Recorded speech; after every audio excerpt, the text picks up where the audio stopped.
So first thing for you, the National Oceanic and Atmospheric Administration, or NOAA, is reporting that 63.4 million are under heat alerts from the past 30 days. For Louisiana specifically, how severe can these conditions get for Louisianans?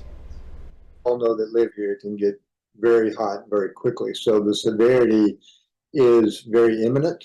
We're into this heat wave again. It's going to be 95 plus, I think, for the next several days.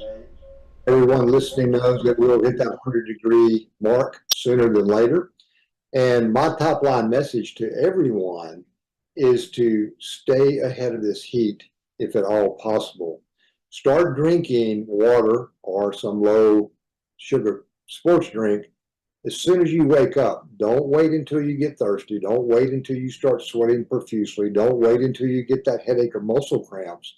Stay ahead of it. And if at all possible, stay indoors where you have some air conditioning. Unfortunately, in Louisiana, we have many workers that have to work outside. And with the heat index over 100 most days, if not all days right now, then they can get behind the curve very quickly and they can get that heat exhaustion. And if they don't remedy that quickly with hydration by cooling off quickly, then it can lead to heat stroke, and that can be very deadly. And so, for many Louisianans, water may not be the highest priority for some. How important is drinking water, and how much should Louisianans drink water every single day? Water is critical for survival. We know that. We as humans must have it literally to live. And what I tell my patients in the summertime, especially if you're working outdoors and you are in the heat, that a gallon of water a day per person is the norm. Now, some will require less, some will require more, depending on the occupation or if they're training for some type of sports activity, they may need even more than that. So that 8 ounces of water 8 times a day, that's 64 ounces, sometimes is not enough. We have to go to that full gallon of water to stay hydrated in the heat that we experience in Louisiana. So you mentioned drinking a gallon of water instead of maybe just 8 glasses or something like that. How can people understand and realize that they are drinking enough water, or if they need to drink more in the future?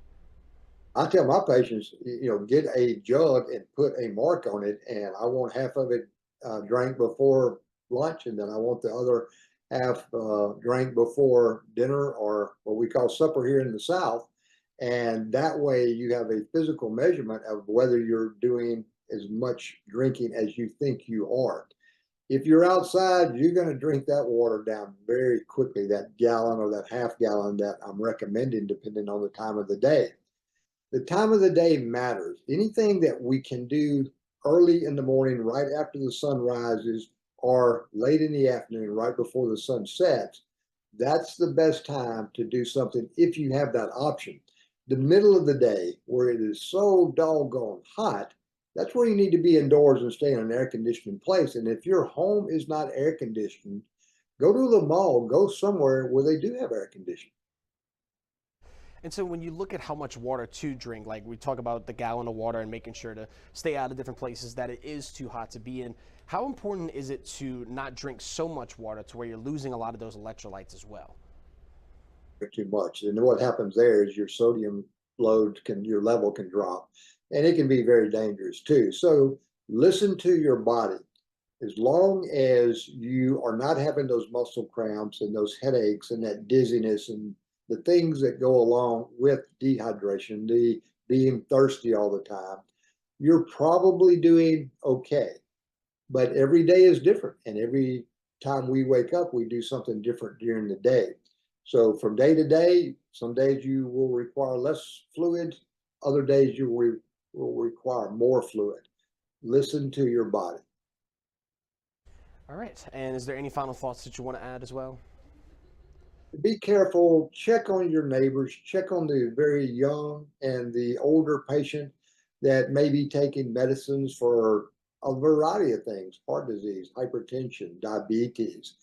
Those people are more prone to have their thermoregulatory apparatus not functioning as good as a person that we would consider normal as far as not taking medicine. So always check on those young children, those babies, and the elderly population.